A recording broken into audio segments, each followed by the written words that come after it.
Ibang klase ho namang pork barrel ito. Nag-iba siya ng anyo. Pareho silang animal, pero nag-iba lang po ng suot. Oo.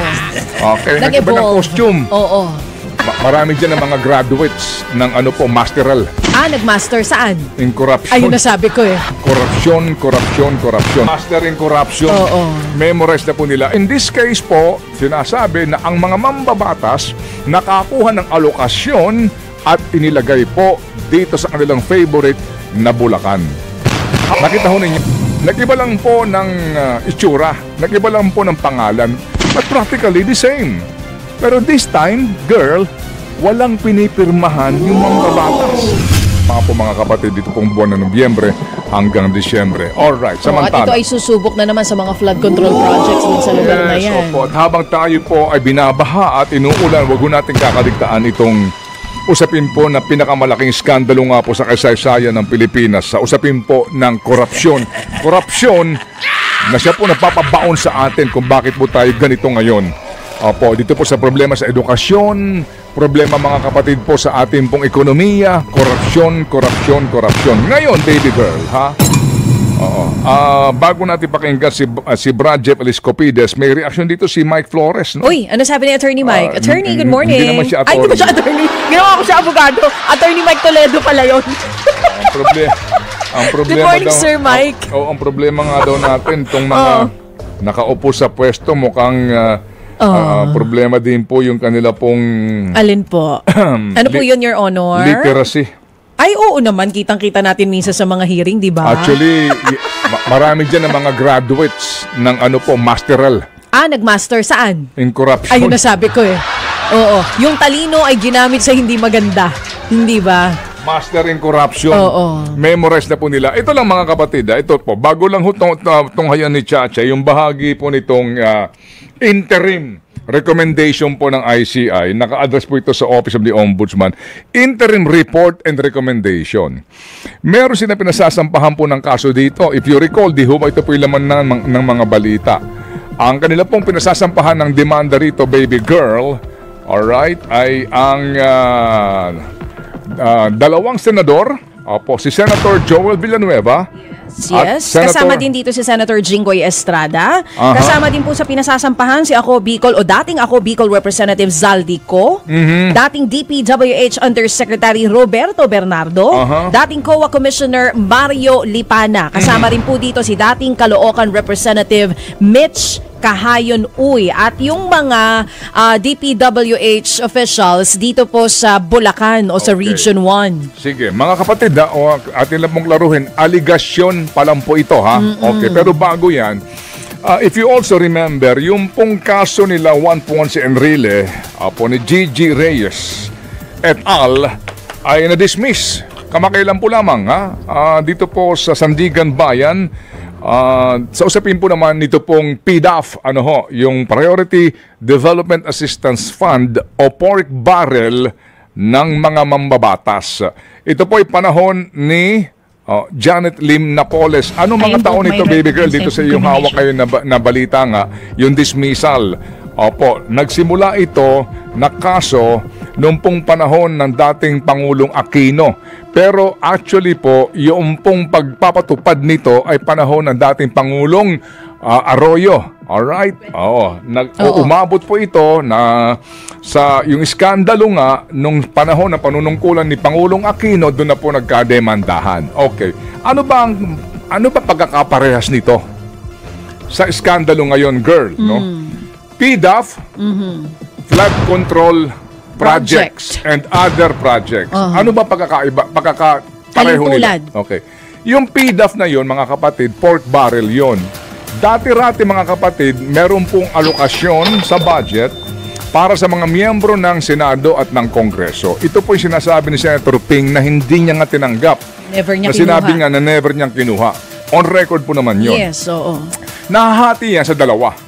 Soft and hard.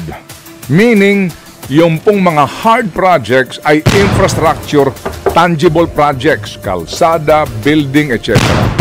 Tangible po ito, hard. Yung soft, ito na po yung mga kapatid, yung pong mga medical assistance, Ito po yung pagpopondo sa pagbili ng gamot. Ito po yung pagpopondo pambili ng fertilizer para po sa mga magsasaka, etc. Meaning, ito po yung pwede mong financial aid. Yan, ang tawag po doon. Dati-rati po, maliliit lamang yan. Noong mga panahong yun, baka ituring po na malaki na, pero kasi ngayon, ang bawat distrito by the billions ang tinatanggap. Dati-rati po, 70 million para po sa mga miyembro ng lower house, and in the Senate, depende rin kung sino ka doon, ang tinatanggap noon ay by the hundreds of millions. Kumpara sa 70 million.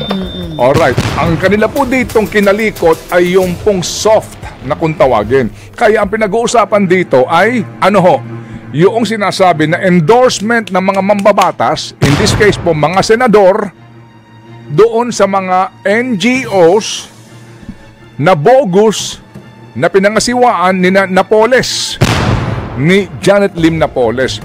Bogus na mga non-governmental organization na sinasabi, mga cooperatives na sinasabi, kami tatanggap ng pagpopondo na nanggagaling doon sa PDAF ng mambabatas para ibigay sa pamamagitan ng fertilizer, ng mga proyekto para dito po sa mga farmers. Sa mga farmers. Yeah. Yun po yun. Okay. So anong kinakailangan nun? Kinakailangan po ng endorsement letter. Ito na po yung claim ng iba na pinepeki daw mga pirma nila. Alright. Yun ang kanila ditong claim So ito ho ay mga sulat. Hawak mo na ba yung item tungkol doon kay JPE? Yun ang aking pinahahanda sa'yo. Nandidiyan yan. Okay. Para mabalikan mo lang yung sinasabi na ito yun. Yan. May kopya ka dyan Ayan. Okay. Okay. Sige. Yan. Ayan. Okay. Gaya ng aking ito na. So, ngayon mga kapatid, yung mga papel na yan, endorsement, kinakailangan ng pirma. Alright? Mga ilang pong mga mambabata sa lower house ang sumabit din dito. As a matter of fact, dalawa po ito. Fertilizer, yung kay Jok Bulante, fertilizer funds come, it's 700 million. That time po, malaking skandalo na yun. Napakalaking pera po nun. Hanggang ngayon naman, malaking pera yan Pero dati-rati po, gano'n na rin po kalaking skandalo yan. Inabot din po yan ng Senate investigation. Si Jok Bulante, remember?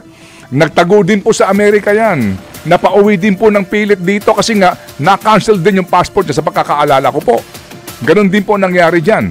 Ngayon, after ni Jok Bulante, fertilizer, ito na po yung kay Napoles. Itong mga bogus na mga NGO kung saan po naglagak ng pera ang mga mambabatas dito po kay Napoles na umano ay siya din pong nag-asikaso para makuha yung kickback ng mga mambabatas. Mga kapatid, papel na may endorsement na ako'y nag-endorso ng gantong halaga para dito sa cooperative na ito. May pirma yung mambabatas. Anong kapareho niya ngayon dito sa skandalong ito? Ang pagkakapareho nito, ngayon, hindi pinag-uusapan ang PDAF, hindi pinag-uusapan ang pork barrel. Ibang klase ho namang pork barrel ito. Nag-iba siya ng anyo. Pareho silang animal, pero nag-iba lang po ng suot. Oo. Okay, nag-iba ng costume. Oo. So ito ho mga kapatid ay lalaan ng pera kung saan ang tawag ngayon ay proponent pera sa ilalim po ng DPWH budget sa particular po ng mga distrito para po sa mga proyekto na pangangasiwaan ng DPWH in that particular district. Gets ho ninyo? Nag-iba lang po ng itsura, nag-iba lang po ng pangalan, but practically the same. Pero this time, girl, walang pinipirmahan yung mambabatas na anuman pong endorsement specifically para po dito sa isang distrito at kung anong proyekto. Gets po ninyo? Walang specific na sinasabi niya. Maaari siyang siguro may sulat, nagpa-follow up po ng project kasi nga sa kanyang distrito, pwedeng ganun. Pero in this case po, dito rin po sa laman ngayon ng ICI interim report na recommendation, lumalabas na yung mambabatas Meron siyang sinasabing alokasyon na ipinagkaloob sa kanya ng DPWH at siya ang tutukoy kung saan ilalagay yung pera. Yun na po yung proponents kung tawagin. So in this case po, sinasabi na ang mga mambabatas nakakuha ng alokasyon at inilagay po dito sa kanilang favorite na Bulacan. Habang itong si Zaldico, ang sinasabi ay maliban sa Bulacan kung saan-saan siya pa naglagay ng pera ng DPWH kasi nga siya ay yung Committee on Appropriations Chairman at makapangyarihan. Nakita ho ninyo, ang linaw ba ng ating paliwanag, yung kanyang pagkakapareho? Para yan po, itanin nyo na po sa inyong isipan, ano ho?